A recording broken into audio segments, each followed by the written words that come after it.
यश तेज फाउंडेशन आणि little Lord international activity centre and play group Mandangad यांच्या संयुक्त विद्यमाने आयोजित प्रो ॲक्टिव्ह ॲबॅकस अँड वैदिक मॅथ्स पुण्यामधल्या राज्यस्तरीय स्पर्धेमध्ये मंडणगड तालुक्यातील विद्यार्थ्यांनी उल्लेखनीय कामगिरी करत सुवर्ण पदके, ट्रॉफी आणि प्रमाणपत्रांची घवघवीत कमाई केली आहे. मंडणगडचं नाव राज्य पातळीवरती उज्ज्वल करणाऱ्या ह्या विद्यार्थ्यांचा 22 नोव्हेंबर 2025ला मंडणगडमध्ये मान्यवरांच्या उपस्थितीत भव्य सत्कार करण्यात आलाय.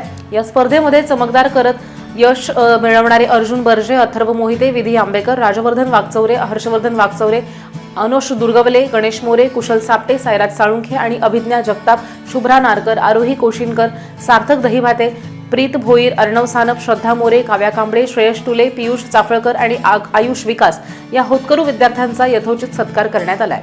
विद्यार्थ्यांना उत्कृष्ट मार्गदर्शन करून यशाच्या शिखरावरती नेणारे त्यांचे शिक्षक महेश सुतार यांचा सुद्धा सर्व मंडणगड नागरिकांच्या वतीनं विशेष सन्मान करण्यात आलाय.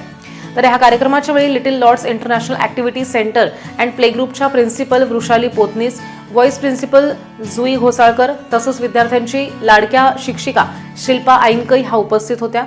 तर ह्या कार्यक्रमाचे अध्यक्षस्थान शांताराम पवार यांनी भूषवलंय. तर प्रमुख अतिथी म्हणून मुख्याध्यापक सुनील आईनकर, राजेश पारेख, निखिल पिंपळे, श्रीकांत जाधव, राजेश इंगळे, विशाल जाधव, ॲडव्होकेट यश घोसाळकर, चारुलता पारेख, दिनेश सापटे, राकेश साळुंखे आणि मंडणगडमधील नागरिकही उपस्थित होते.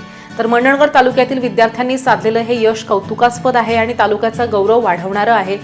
आयोजक संस्थांनी पुढील काळात सुद्धा अशाच शैक्षणिक आणि बौद्धिक विकासाला चालना देणाऱ्या कार्यक्रमांचं आयोजन करावं अशी इच्छा उपस्थितांनी व्यक्त केलेली आहे.